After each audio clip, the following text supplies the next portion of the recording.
God'll get you for that one. Maude is owned by Shout Factory. God'll Get You for That, Walter, is produced for entertainment purposes only. Sponsored in part by Findley's Friendly Appliances. Hello, everybody, and welcome to another episode of God'll Get You for That, Walter. Well, not God, but H&R Block. H&R Block. If there's an H&R Block in heaven. And we'll get to that. My name is Tom Catt, and I am joined by my fabulous co-star, the delicious Toni Homeperm. Oh, we're back to delicious. We're back to delicious. Oh. A reprieve. Oh, I'm tickled pink. And welcome to God'll Get You for That, Walter, a podcast where we discuss the 1970s hit sitcom Maude. And today we're going over Season 2, Episode 21, The Tax Audit. This is our Episode 45. Yes. And The Tax Audit originally aired February 12th, 1974. Correct. Written by Norman Lear, Bernie Kahn, Bob Weisskopf. Directed, of course, by Hal Cooper. With special guest star Larry Haynes, who plays Harvey Clark. Yes. Who is the tax auditor. Harvey or Harold? Which one was it? It was Harvey in the IMDb listing, but Harold in the actual episode. Okay, because at one point she calls him... She calls him Harvey, and he fixes it by saying Harold. So I don't know. Okay, it began with an H. Mr. Clark. Mr. Clark, the tax auditor. So what'd you think of the episode? It was very good. It was very funny. By the way, Larry Haynes, we were looking him up on IMDb. Apparently, he didn't do a lot, except for the fact that he was on the soap opera Search for Tomorrow. He played Stu Bergman. For almost 40 years. Yeah. Which explains why he didn't really do anything. A lot of other things. I think he was in the Odd Couple movie. He was in the Odd Couple movie. He was in oh God, I literally just looked it up. He was in another episode of Maude. Yes. He was in the CBS Summertime Playhouse, which I think was probably one of those events that they had over the summer where they would have... Oh, and he was on the show Loving? Yes. So he was on the show Loving. Yeah, which was another soap opera. Yep. So, but I mean, being on Search for Tomorrow for almost 40 years... You really didn't have much to do because you were just getting a consistent paycheck. Yeah, that honestly, for an actor, that's a great gig. Because, you've got a reliable, steady paycheck. So... not bad. I should be so lucky. I'll be there one day, hopefully. One day, pussycat. So, the episode opens with Walter frantically going through paperwork. And while he is frantically going through paperwork, Maude enters carrying a tray of coffee and chicken sandwiches. Chicken sandwiches. Yes. And, Maude says, Here, Walter, I made some coffee and fresh chicken sandwiches for you. And Walter is just ignoring her. Yeah. To which Maude then exclaims, "Why, thank you, Walt. Thank you, Maude." Yes, how kind of you, Maude. You're welcome, Walter. Yes. And, Maude, you're a gem. Yes, Maude, you're a gem. And while Maude is doing this bit, Walter is again just frantically going through his paper because he is being, his company, Findley's Friendly Appliances, is being audited. Yes. And if there's one thing working in retail that I absolutely hated, was being audited. Yeah. Being audited, especially because, you have to check your inventory and make sure that everything is right as rain. I worked at a place where we had to do inventory. Oh, my God almighty, I don't miss it. Yes, no, me either. I don't miss it. I do want to say something before anything. This episode does conceal a trigger warning. Yes. This episode does deal heavily with the subject of rape. So if you or anybody that you love is listening and you are triggered by rape or the topic of rape, then you can stop listening. And otherwise, please... If you have to tune out, we understand. If you have to tune out, we completely and totally understand, because this episode does deal with that issue quite heavily. Yes. So, moving right along, Walter is just... He's busy. He's oblivious. He's in another world. Completely and totally oblivious. And he even tells Maude, why don't you make some coffee and sandwiches? Where she's just brought out the coffee and sandwiches. And then she goes to pour the coffee on his head. Yes, and that's when the phone rang.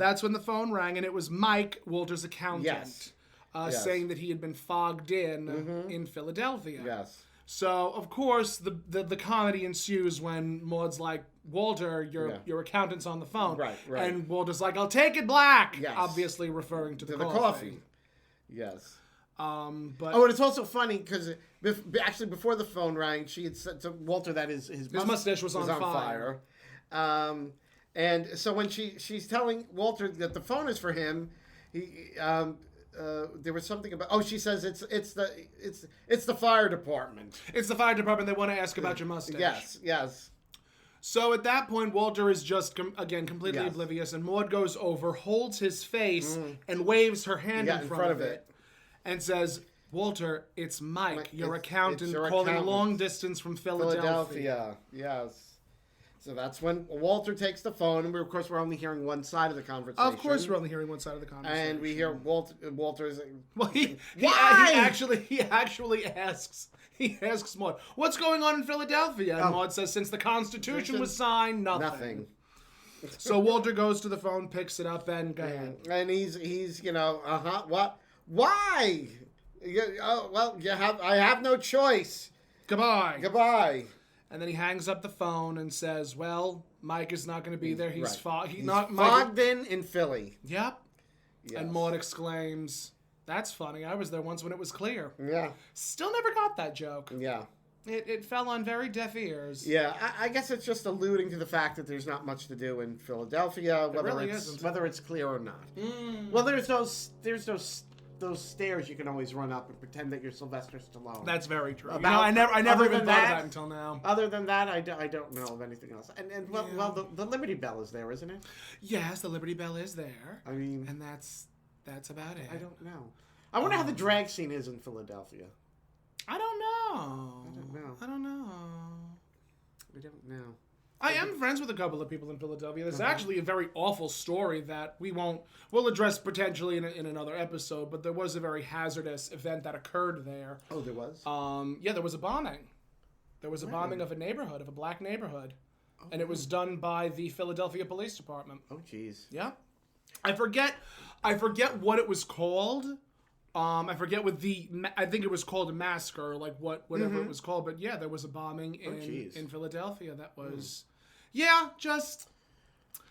Well, unfortunately, a lot of history, American history, gets whitewashed. Of course it does, and we love that so much. Yes, it's going on right now. Yeah, it is. Where they're trying to rewrite things and not talk about the issues.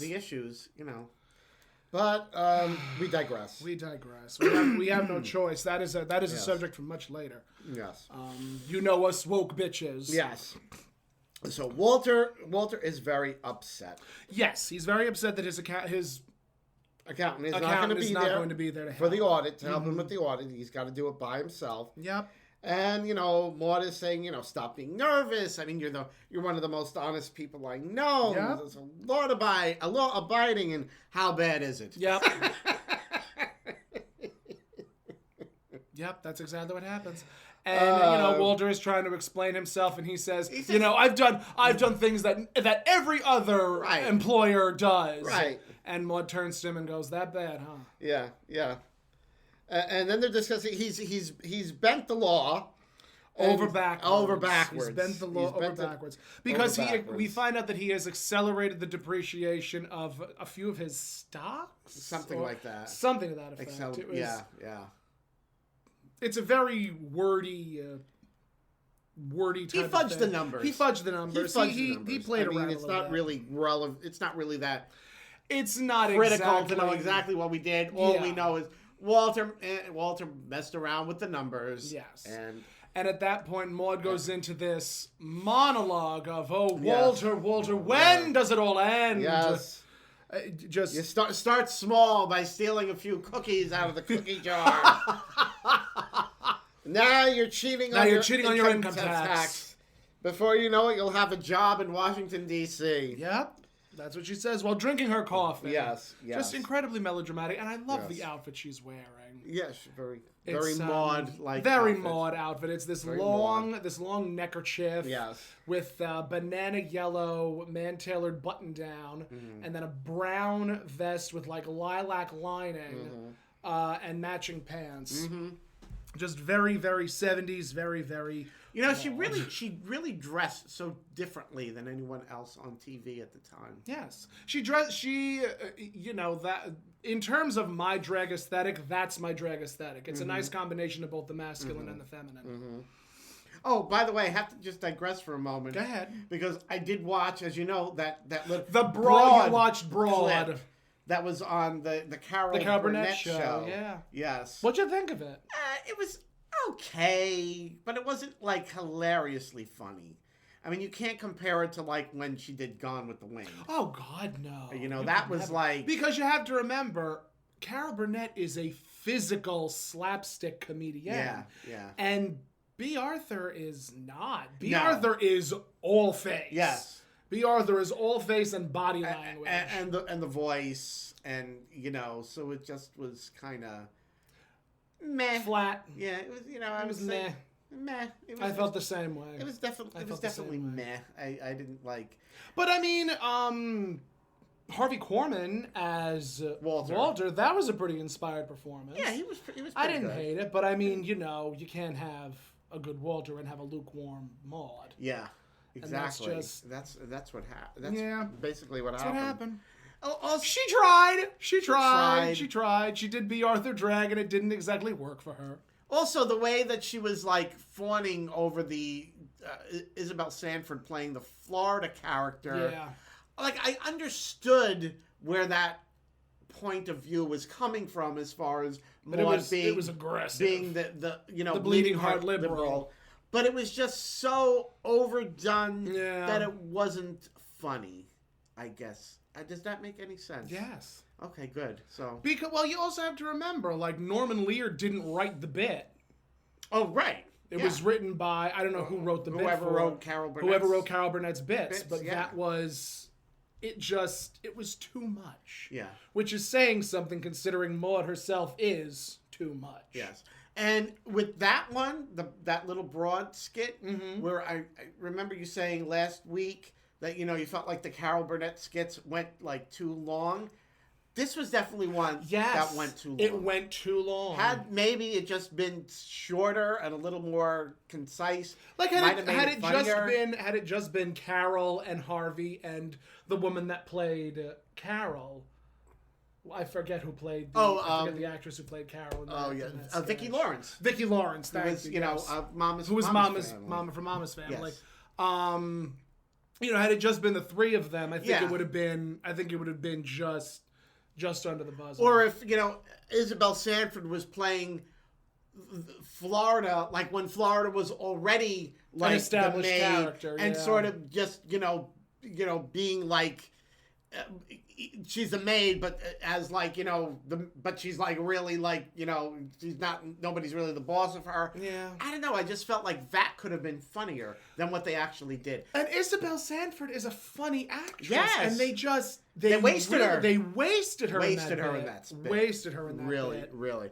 And I mean, and of course we're talking about the sketch Broad. Yes, this is the sketch Broad from the Carol Burnett show. And you can find it on YouTube. You can find it on YouTube. Curious if anybody who's listening, if you watch it, tell us what you think. Please tell us what you think. I was just not. We were just like meh. Nah.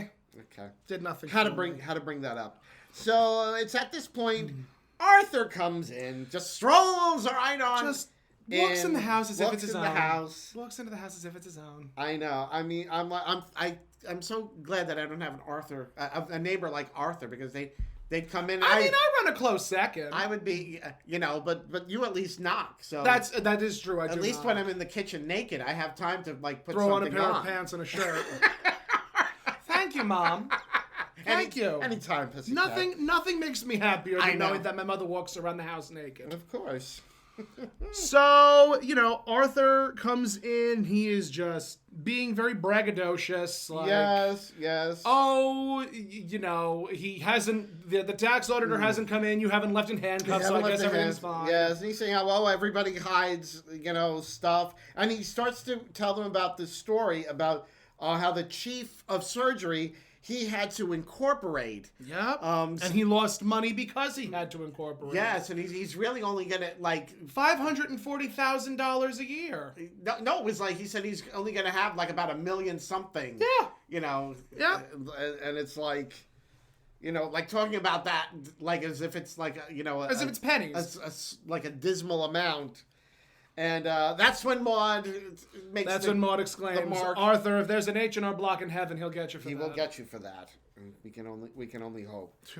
And then the doorbell rings. And yes, actually, even taxman. What happened before that, there was a joke that Arthur made where he's like, "This black coffee reminds me I have a patient with ptomaine poisoning." Oh God. That it tickled me. I heard that and I was like, "That's actually a funny joke."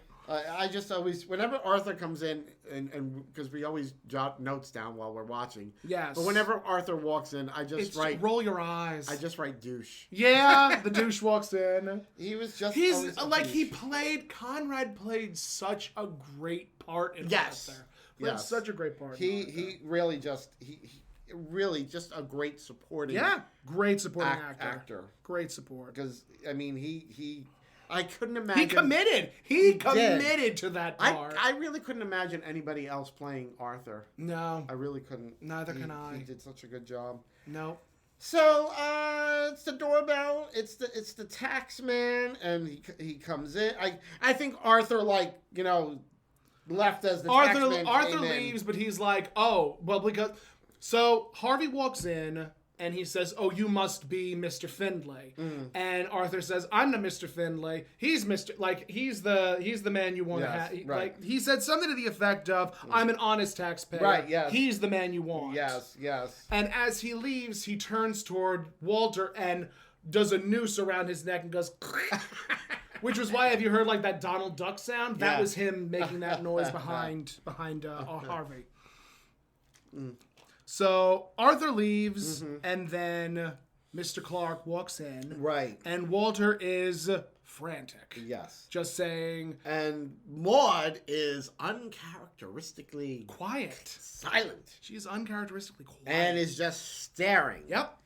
Intently. At Mr. Staring Clark. intently. Like Walter is like, hello, sir. How can I help you, sir? Yes. Sir Clark, sir. Mr. Clark. Just all that fun stuff. Yes. And actually, Walter, he actually Freudian slips, and he refers to himself as Mr. Cheater. I'm Mr. Findlay. Mr. Cheater, and this is my wife, Mrs. Cheater. Mrs. Findlay.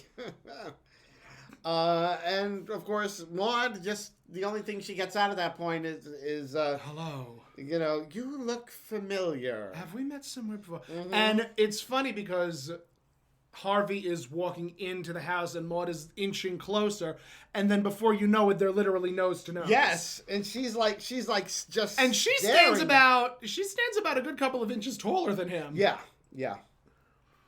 So Maude is just looking intently, holding her coffee, saying, "I feel like we've met someplace before." Bringing her voice very low, just very concerned and confused about how she knows this man. Yes. And he's like, "I don't believe we've met anywhere. Like, Right. I'm just so on and so forth." Now, Walter explains that his accountant won't be coming. He's stuck in Philly. Walter makes the joke that Maude made. The joke that Maude made about Philly, and Mr. Clark is like, I was born in Philadelphia. I was born in Philadelphia. And then Walter's like smiling and turns to Maude and says, "Keep your jokes to yourself next time." Yes. And she's still like, "Are you sure we haven't met before?" Yeah. So at that point, he sits down and he looks to Maude and goes, "I'm sorry, I think you might have me confused with somebody else." Right. He puts on his glasses and Maude says, "Now I remember, Charlestown Junior High, they called you Four Eyes." Yes. He always brought his lunch in a paper bag that leaked pickle juice. Yes. And again, he's like, "I'm so sorry." And Walter's like, "Maude, can I see you in the kitchen for a minute?" He's like dragging Maude into the kitchen. Yeah.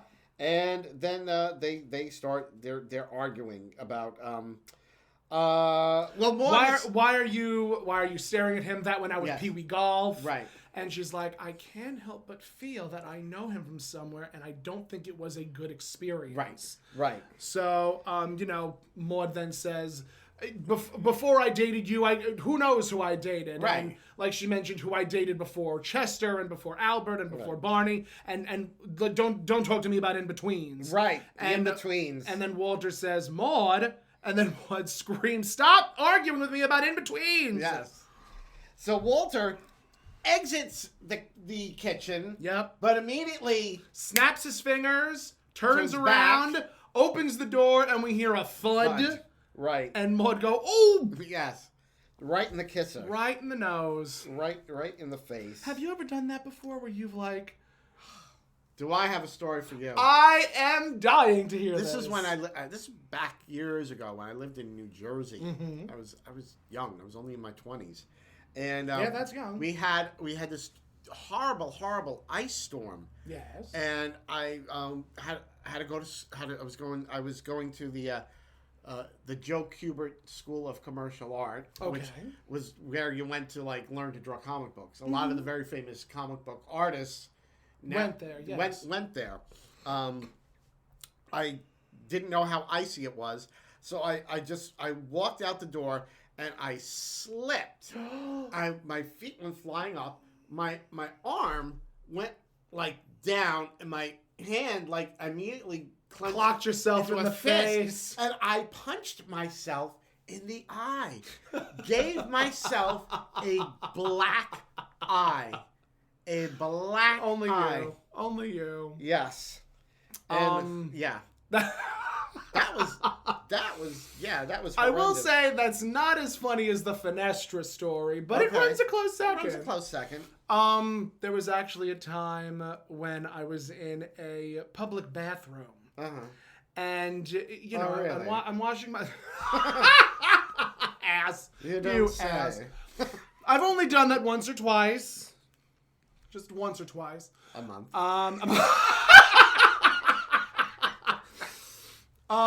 Correct. Not an accurate statement to make. So I'm in a public bathroom and I'm like finishing up. I'm washing my hands. I'm so on and so forth.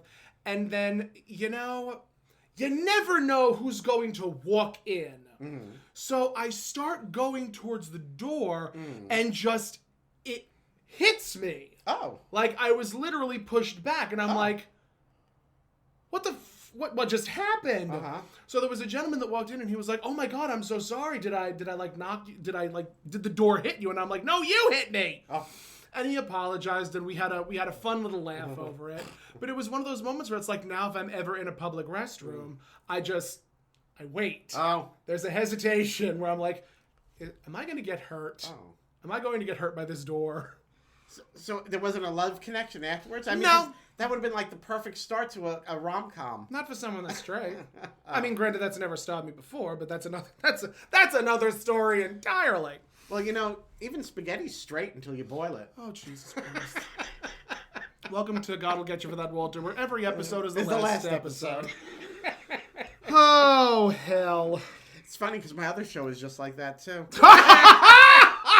Every episode is the last episode. Every episode is the last episode. Oh, hell's okay. bells. So Walter bangs into Maude, and Maude's like, "Oh, my nose!" And Walter's like, "Did the door hurt you?"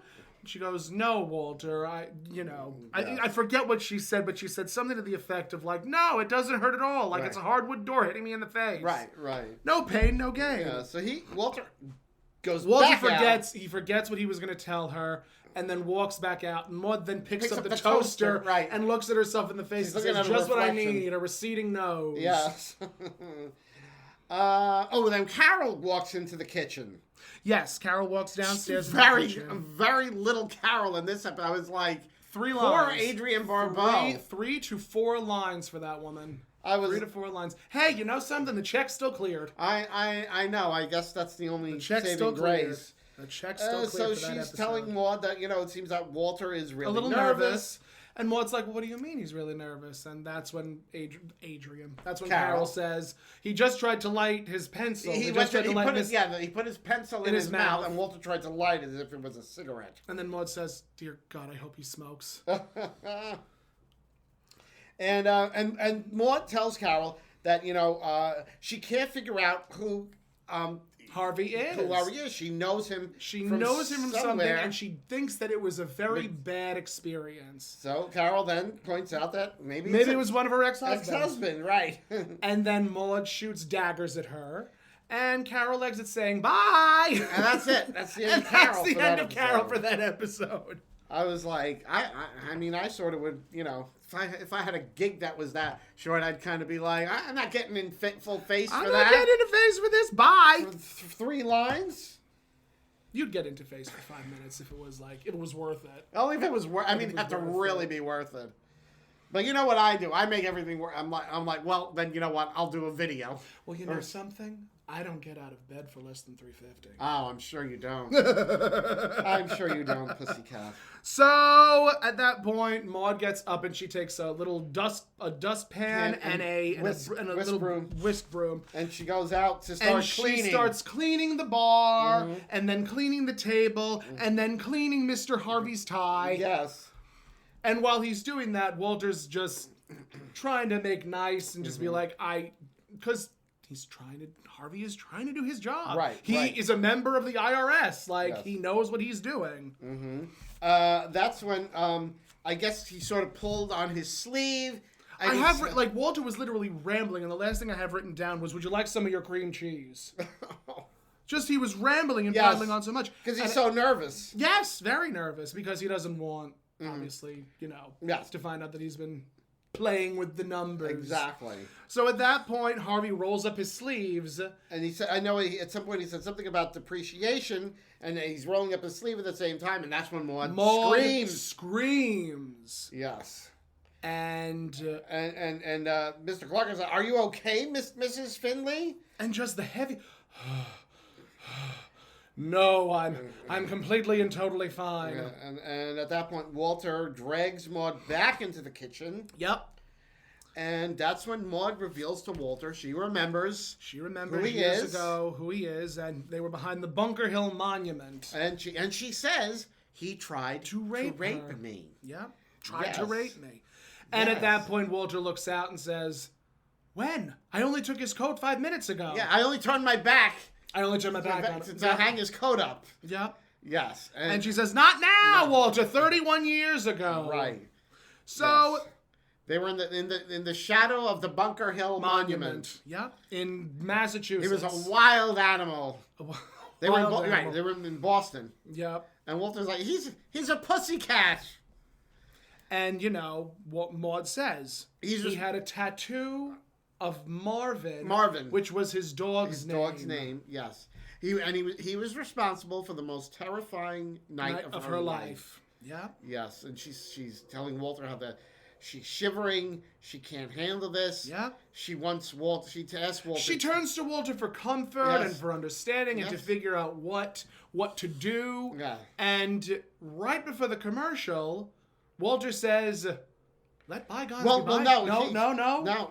There's more. There's more. She's tell me what to do, and he says, "Are you absolutely certain?" He does take a moment to hold on to her and say, "Okay." And she's like, "Yes, tell me what to do." And he says, "You should let bygones be bygones." Yep. And that's when we go to break. That's when we go to break. When we come back, Maude says, Let bygones be bygones. And we also find out that he was a sailor. Yes, because he was. And she tells him we weren't playing kick the can.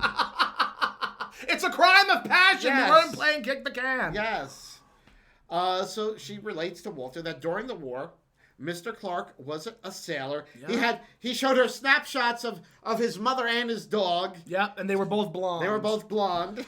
And we find out a woman named Winnie Madower.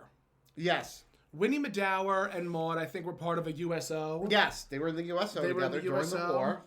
And they all went out for ice cream after. Well, I think they were at a dance first. Yes, they were at the dance. They were at the dance. Then they went to Brigham's for ice cream. Yes. Where Maude had, I think, a double fudge Rocky Road Ripple. Mm-hmm. And Winnie had a small little Just a dish scoop of vanilla ice cream. She was always on a diet. She was only on a diet. And she had a very large behind. Yes, they called her Bubble Butt. They called her Bubble Butt, yes.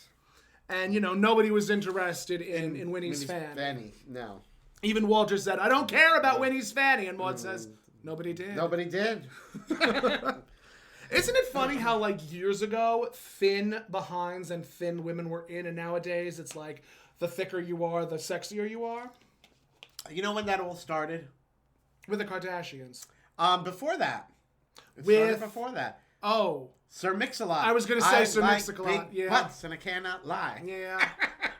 That'll do it. It did. That'll do it.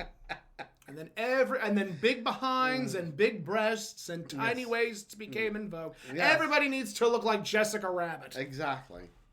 I fortunately just sound like her. True.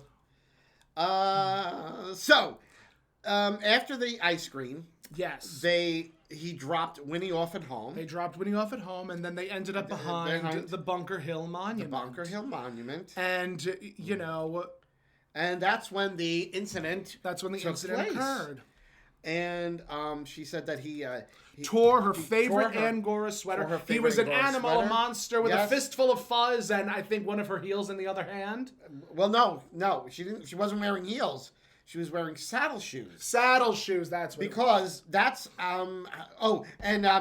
Ishka Bibble was singing. Ishka Bibble was singing "Don't Sit Under the Apple Tree." And Walter's like, Ishka Bibble. Walter, I didn't have time to change the station. So she ran out of the car. Then what happened was her saddle shoe smashed the windshield. Yes. And that's how she was able to get out of the car. Yep. And was able to run home. She ran and ran until she didn't get home until it was 2 a.m. But Walter is like, oh, well, nothing happened. It was sort of like, so trivial. It's kind of that, toxic straight male masculinity. Like, well, if, forgive me for being graphic. Oh, well, the penis didn't enter the vagina, so therefore nothing happened. And it's like, no, that's not how it works. There were a lot of moments in this episode. Again, this is 1974, where, you have to sort of listen and read between the lines, because a lot of what was going on is a lot of the same excuses that lawyers and attorneys will use for their defendants when a plaintiff comes and says this person is sexually assaulted me. Right. And they'll be like, well, there was no penetration, there was no groping, there was no this, there was no that. Then they'll blame the victim, saying, oh, well, she was wearing an Angora sweater, she was wearing a short skirt. There were a lot of moments where there was a lot of victim blaming. Yes. And Walter actually did that to Maude. Yes, twice in fact. Where he pointed out, he's like, well, he took you. He let him take you to the back of the Bunker Hill Monument. What did you expect was going to happen? That was there again a lot of really cringy moments, but also a learning. This could be used as educational if they wanted to, because there are just a lot of things that you will see a lot of in today's lexicon when it comes to the subject of sexual assault. It could be, except for the end, but we'll get to that. Yes, we'll get to that in just a moment. We'll get to that. So, Maude says that, she had to run home. She ran home. Her father was waiting for her. She burst into the door in tears. It was tears. also humiliating and degrading because Mr. Clark was wearing a good conduct ribbon. He was wearing his good conduct ribbon as well. Yes. So she gets home to her father. She didn't get home because she had to, walk home. She ran home. She didn't get home till 2 a.m. Yeah. And she was, I'm assuming she was, maybe only 16, 17. She couldn't have been that. Yeah, that sounds about right. She wasn't, maybe 18. I don't know. I would say 16, 17. But, that's about the age we're assuming she was. Yeah. Well, she said it was 31 years ago, and she's... 50... No, she's 48. She's 48? 47.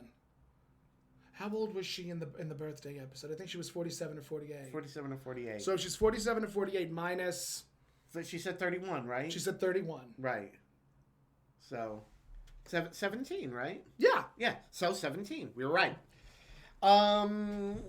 So she was only a 17-year-old girl. Yep. Getting home at like 2 in the morning. Yep. With a torn sweater and a broken bra strap. Broken bra strap. And her father was waiting and called her terrible names. Tramp. Yes. Fast. Yeah. Loose. Yeah. Common. Yeah. And those were the nice ones. Yeah. Yeah. So we can only imagine what else Maude was called, which, again, yeah. that's Blaming the victim. blaming the victim. And that's what her father did. Her father blamed her for Yeah. what happened to her. And Because it's never the boy's fault. no, of course not. God forbid. No, of course not. I mean, you'll ruin the poor boy's career. Yes. You'll just... Yes. And this, dear children... Not that women are incapable of I mean, there was harassment. one moment where Maude actually says, "I wouldn't expect you to know you're a man." Yeah. And like in that moment, I'm like, let's see how the rest of the episode plays out. And instead of it being like, well, men also are victims of sexual assault, it was, well, that's incredibly rude because, why are you going to discount a man's opinion on sexual assault? Right. So it didn't go exactly the way that I wanted it to, but it went the way it would in the 70s. Exactly. So Walter, he's asking Maude, what do you hope to gain by bringing all this up? Because Walter is now looking out for his own hide. Right. Yes, he's more worried about the tax problem, and Maude points that out to him. Yes, she even said, "Your petty money means more to me. That means more to you than my assault." Right. And she even says, "You're my father." It's like I'm having this argument all over again. Yes. And Walter screams, "I'm not your father." Yes. And then at that point, Mr. Clark walks in. Before that, before that, that's when actually Walter says to her, what were you doing, going off with him behind, and going off behind the bunker? Yeah. So he's, victim blaming. He's victim blaming. Yeah. And then I think Maude says, "Just wait till I come home with a broken bra strap, right. and then you'll just be my father all over again." Right. And I think it's at that point that Mr. Clark he came into the kitchen. He comes into the kitchen and he says, "Would you guys mind keeping it down? Yeah. I'm trying to work a little bit." Yeah. And Maude says, "I don't think you much like my speaking voice. Perhaps you would like my singing voice." Yes. And she goes into a rendition of Don't Sit Under the Apple Tree. Yes. And at that point, Maude is like, she's going for the sauntering towards him, yes. and he is backing up. Yes. And here's where we have this sort of showdown between Maude and Mr. Clark. Mm-hmm. So it starts with her bringing up Boston, Massachusetts, and first he's like, I've never been to Boston, and then she's like, are you sure? And he's like, well, maybe you're right. Yes. And then he says, now, Maude goes, now you remember. Yes. Now won't you tell my husband what happened? She says, it was a balmy Indian summer evening. Yes. Tell my husband what you recall. And that's what he says. He saw the Red Sox beat the Yankees at Fenway Park. And Maude says, it's a night I will never forget. And that's when she starts getting physical with him, right? Yes. And he's pointing at. He says, "I'm a federal agent. I'm a federal agent. I have a wife and 6 kids. I'm a respectable man." Yep. And when he says 6 kids, Maude says that figures. Yes. That's when he starts packing up, and he starts accusing Maude that they're trying to blackmail him, so that And then Walter puts his foot in it. Yes. By saying, "Oh, please, Mr. Clark, don't leave." So I accelerated the depreciation. And Mr. Clark goes, "Oh, accelerated the depreciation." That was it. So he goes back to his filing and starts doing work. Walter smacks himself on the head. And I think at that point, Maude sits down next to Mr. Clark. Right? And she makes him remember his 1956 Chevy with a Betty Boop doll dangling from the rear view mirror. Yes, behind, and then he sort of like, there's this like light goes on. He's like, in his eyes. How did you know that? And I think at that point, Maude says, "I be you, you be me." Yes. So they're now sitting next to each other on the couch, and it's this. Honestly, when you take out the meaning of the episode, it's a very funny bit. Yeah. This bit is very funny. It is. It is. Not in the context. Not of in the episode, context, but from a comedy writer's perspective. Yes. A very funny bit. Yes. So Maude proceeds to reenact the scene where now they're reverse doing a reverse role play. Yes. She's being him. He's supposed to be Maude. Yes. And she's saying like, "How nice the moon looks." Coming down over Old Ironside. Yes. And at that point, she has her arm around Mr. Clark. Yes. And he goes, "What do you think you're doing?" And Maude says, "That's exactly what I said." Right.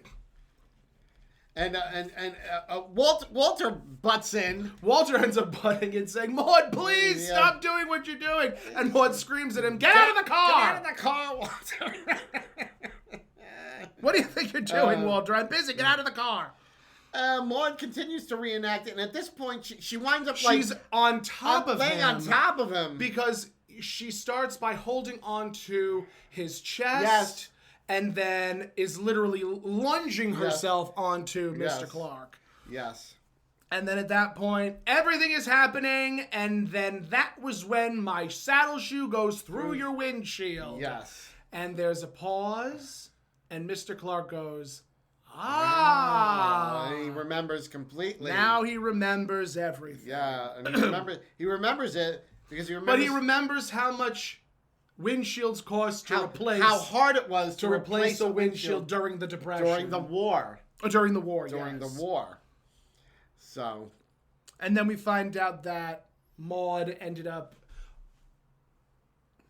having her...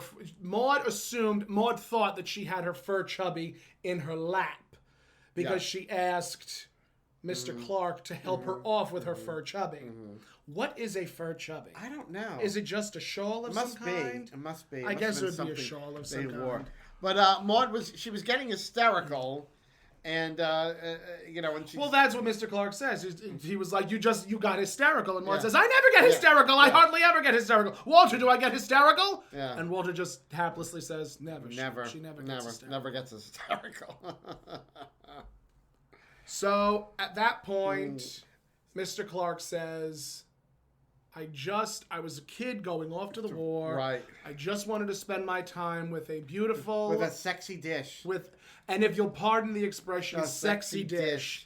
Yes. And Maude's like, "Oh, that's what they all say. Oh my God." She just spit out a whole bunch of words. Yeah. And by the end, she was just like, "What kind of dish? What kind of dish?" Like, that's what they all say. A young kid going off to... What kind of dish? Yes. Now, here's where things get... bad. Sticky. Yeah.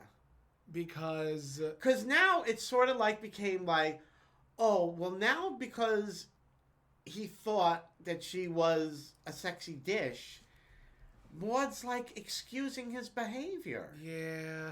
But it is important to note, he does say, "I remember the evening much more differently than you do. Yeah. And I apologize and ask for your forgiveness." Yeah. Yeah. There is an apology, but even before that, Maude was still taken aback by being complimented in a specific way, especially because Mr. Clark says, "If you don't mind my saying so, you haven't changed a bit." Right. And it was like, you're sort of apologizing without apologizing. Yeah. But he did apologize. He did apologize. Like, if it was, "You were gorgeous," and then there was no apology, it'd be a different story entirely. But because he was a big man, as Walter called him, he still apologized. He still owned up to what it is that he did. So I'm like trying to figure out, were the writers really trying to say, well, she really, misunderstood. Are they trying to say that what she happened? Exactly. Misremembered it? That he really wasn't. Even as bad it was almost as it was almost as if the writers were also victim blaming in a little yeah. bit. Yeah. It's sort of like, I'm like not sure. Yeah. I'm very unsure with this, like how to take it. No, I get when we view it through the a 2020 lens, a 2022 lens. Yeah. It's like, because nowadays,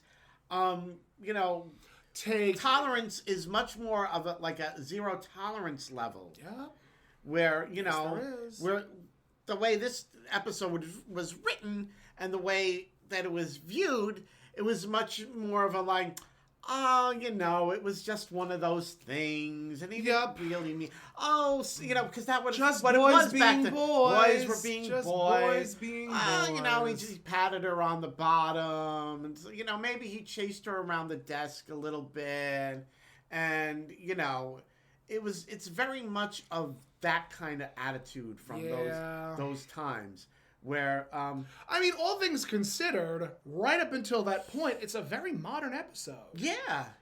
And then they, get to that point, and it's just like, it's a little tone deaf. As soon as we get to, he thought Maude was a sexy dish, all of a sudden now she became flirty Maude. Yep. It's like, instantly now she's like, what kind of dish?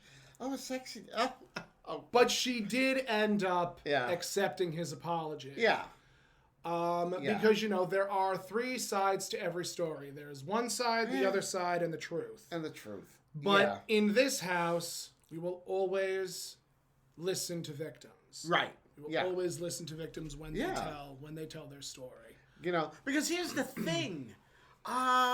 Many times, especially, she was, we figured out, she was 17 at the time. Mm-hmm. She was a minor. Yeah. Have to assume that he, was of legal age because he was in the military. He was in the Navy. He was a sailor. So I have to assume he was 18 or older. Yeah. So he was the victims, especially when they're minors.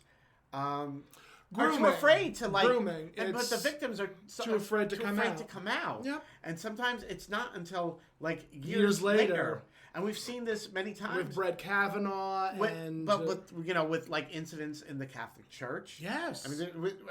There was something just on the news about some parish where they were playing they just moved the offending priest to a different parish. And it doesn't solve the problem. You're just giving them a brand new, fresh crop of people to abuse. People to abuse, exactly. Yeah. In the Boy Scouts, it's happened. And especially when the victims are younger, they're less likely to be vocal about it, to talk about it, and. It was one of the reasons why I am glad that I never joined the Boy Scouts. And one of the reasons why I'm happy that I never, was involved heavily with my faith and with my church. Unfortunately enough, found out that one of the priests in my old parish in Brooklyn was actually charged with those types of crimes. And I knew of that priest, and I had been in a confessional with him. Oh jeez. And it was one of the scary. Hearing that story years later, it's just like, oh, how nice. Oh, that's so wonderful. I'm so glad. So glad. Jeez. So that was definitely a jarring experience for me. But again, it's just let's even take, for instance, what's going on with Kim Kardashian. With all her faults, she is still going through a abusive relationship with this person. Right. And, no one's believing her.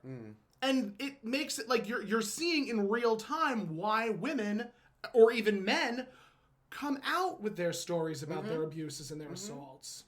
Yeah. Because there are just people that won't listen. Yeah. Or they'll victim blame, or they'll say, well, you should have expected this. I can't tell you how many times I've heard stories, grinder stories, from people that have hooked up with people that they were taken advantage of. Oh, wow. You're going into and again, it's part of that victim blame mentality. You're going into someone's house. Right. And, you're on Grindr, so customary what's going to happen is sex. And if sex doesn't happen, God forbid that person gets too handsy or grabby, it'll end in tragedy for everybody. So it is a very, very heavy topic. Yeah. Especially when you look at this episode through today's lens. Yeah. We would not see something like this in a situation comedy. No. Today. No. We would see something like this in like a Grey's Anatomy or or a dramatic show. Like a dramatic show, yeah. But a sitcom today would not do this. This wouldn't fly. In this manner. This would this not fashion. fly. Not at all. I mean, that being said, it was a funny episode. It was. It was a very funny episode. It was very well written. But you have to understand when you watch it, it was written. Well, let's face it. It was written by a bunch of white guys who probably were victims of that sort of toxic masculinity. Yeah. And had that viewpoint of like come on, she just went get with over the it. guy. She went with the guy. It was going to happen anyway. Nothing really happened. Don't make that big a deal of it. Even Maude said, like, just because it didn't happen, like, that's not an excuse. Like, he still assaulted me. Yes. He still assaulted me. Right. And, honestly, watching this episode, it is a well-written, funny episode. Yeah, yeah.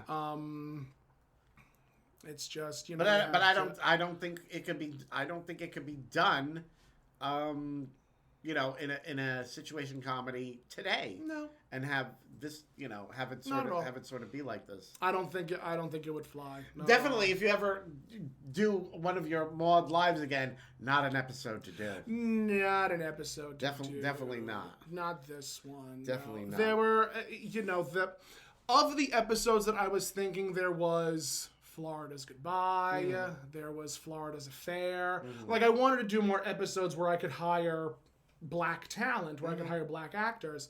But it never panned out, especially because my Florida is now like doing so much more with cosplay. Right. And the guy that I was thinking of casting for Henry, I was dating him at the time. Oh. And now I'm not dating him. So, but it's just, there are that episode I won't do. The Maude's Dilemma, I'm like, I want to do it, but I can't do it. Yeah.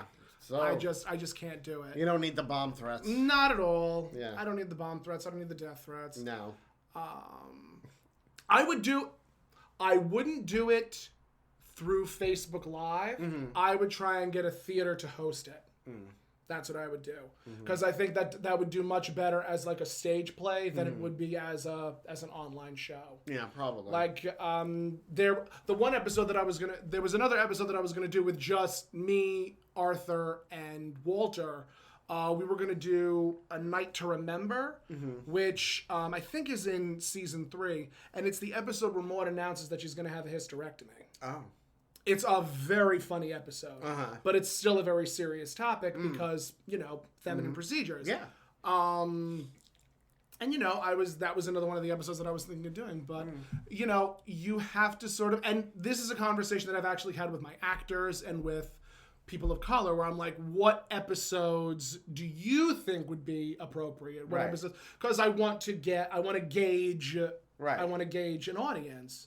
And some of them would be like, well, just shy away from things that deal heavily with abortion rights or with race issues or what have you. And it's like, you kind of can't, because there are just so many episodes of Maude that deal so heavily with that. Yeah. Like the episode where Mrs. Naugatuck comes in, that's an episode I could do. Like where we're introduced to Mrs. Naugatuck. The episode where Mrs. Naugatuck and her boyfriend are of a certain age and they're still being sexually active. That's another great episode that I could do. Just anything where there's not a lot of physical comedy, where it's just talking at each other, that would be something that I can do. Unless I get, a theater or a center to be like, hey, we can put you up for a show. Then I'd be like, okay, let's do something a little bit more physical. So, yeah. It's just unfortunate that the only one of my actors that lives on Long Island is my Carol. That does make it difficult. So we come to the end of yes. So Mr. Clark apologizes. Maude accepts his apology. Walter's like, it takes a really big man to apologize for something like that. And he hands Walter his. He says, "Here's the figures on your tax Here's the figures adjustment." on your tax adjustment. And he exits. Yes, and he says goodbye. Yep. And Maude pokes her head out the door and says, "Nice seeing you again." Yeah. But I think even before that, she was just like, "Thank you, Harvey," and he goes, "Harold." Harold. Yes. So Harold leaves, and that's when Maude says, "Nice seeing you again." So she closes the door, walks over to Walter, and Walter's like, "Look at this." And they look at it, and Maude says, "Wow, what he tried to do to me 31 years ago, he did to you today." Today. Which was a funny line, but also like, ew. Yeah. Just bad. Just no. Yeah. Try again. So we have an epilogue. We have a break. We have an epilogue. We have a break. So Walter and Maude are in the living room, and Arthur barges in again.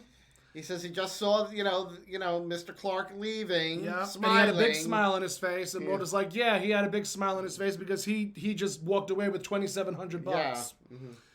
And they have that little brief moment, and the camera pans to Maude, and Maude's like, "That's not why he was smiling," while drinking her coffee, saying, "No, don't sit under the apple tree with anyone else but me." Yes. Trust. Oh my God, what an interesting episode. Ishkabibble. Ishkabibble. You know, the first time I ever heard Ishkabibble was when I was watching All in the Family. Okay, that makes sense. That was the first time I ever heard the name Ishkabibble. I remember Edith saying something about Ishkabibble, right? Yeah, it was the episode where Maude guest star. That was the first episode where Maude was introduced. I think it was literally called Cousin Maude. Cousin Maude. Or Cousin Maude's Visit. Our episode number one. That's right. Yeah. And, they were talking about Ishkabibble and how he would just perform. And I think they were at an Ishkabibble concert or something to that effect. What a name. What a name. We have to look him up. I mean, Ishkabibble. What the hell kind of name is that? Not a clue. Ishkabibble. Well, I mean, let's think about that for a moment. There was Ishkabibble, Tiny Tim. I'm trying to think of like other. Don't break yourself. I'm trying not to break things. Ishkabibble was way after Tiny Tim, though. No, Tiny Tim was after Ishkabibble. No. Tiny Tim was in the late '60s, early '70s. So and Ishkabibble was what, the '70s? No, Ishkabibble. Look at the pictures of Ishkabibble. Yes, this guy is looks ancient. like Jim Carrey. This guy was ancient. He was born in 1908 and died in '94. He was an American comedian and cornet player. Cornet player. Okay. Interesting. What is the meaning of Ishkabibble? Ishkabibble. I don't see anything about don't sit under the apple tree. Career. Maybe. Check career. Of course. Did he sing it, or did he just play the cornet on it? Oh, I have no idea. He began his career studying law. Explained his stage name. He took from the lyrics of one of his comedic songs, Ishkabibble. The song derived from a mock Yiddish expression. Oh my God. Ishkabibble, which was purported to mean I should worry. It's very when Ishkabibble. That's how you would say I should worry. I should worry. Yeah. So. A little Fanny Bryce and all of us.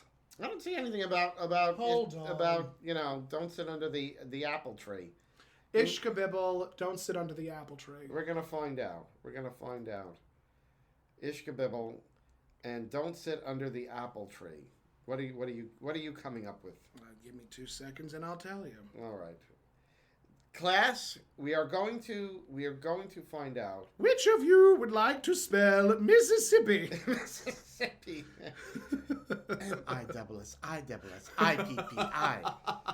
Spell Mississippi. You want the river or the state?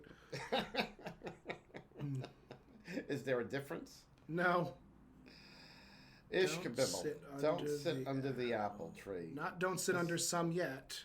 Don't sit under. I don't see anything. Don't sit under the apple tree. Here we go. was by Kai Kaiser and his orchestra. Yeah, Kay Kaiser and the band of the College of Musical Knowledge. So what does it have to do with Ishkabibble? I have no idea. I'm not seeing it. Maybe because he was a cornet player He must have- in Kay Kaiser's band. It has to Well, be. that's what Edith said. Like he was a cornet player in Kay Kaiser's band, Oh, okay. belonging to the College of Musical Knowledge. All right. So I guess that's the connection. Kay Kaiser's song lyrics: "Deep purple, don't sit under the apple tree." Whatever. It's too much. It's old. It's all too much. That's what you have to remember. It's old. It's old. But yes, Ishkabibble was way before Tiny Tim. Tiny Tim, yes. But you said Tiny Tim was before Ishkabibble. Oh, did I? Well, yes, I'm that was sorry. why I was correcting you. Oh. Oh my god. No, I meant Ishkabibble was before Tiny Tim. Yes, Ishkabibble was before Tiny Tim. Tiny Tim was after Ishkabibble. And we are after Ishkabibble. We are and Tiny Tim. And Tiny Tim. Well, one of us. One of us anyway. Oh my god, we thank you so much for listening to another episode of God Will Get You For That, Walter. If you would like to follow us, you can on all forms of social media. You can follow us on YouTube at Finley's Friendly Appliances, on Instagram, on YouTube Instagram. on YouTube at God Will Get You For That, Walter, on Instagram at Finley's Friendly Appliances, and on Facebook at God Will Get You For That, Walter. If you would like to follow me, you can at That Tomcat on all forms of social media. And where can they find you? Well, it's Toni Homeperm, and that's Tony with an I. on Facebook, Instagram, Twitter, TikTok, YouTube, everywhere. everywhere. Tony Homeperm is sold. Toni Homeperm I is was everywhere. I was watching an episode of The Nanny where she mentioned, I was giving Val her first Tony Homeperm, and I was like, "Aw, Tony." Oh, Lord. It was a real product. It's a real thing. It Look is. it up. It's a real thing. But we thank you for listening, and you will hear us on another episode of God Will Get You For That, Walter. Bye, guys. Good night.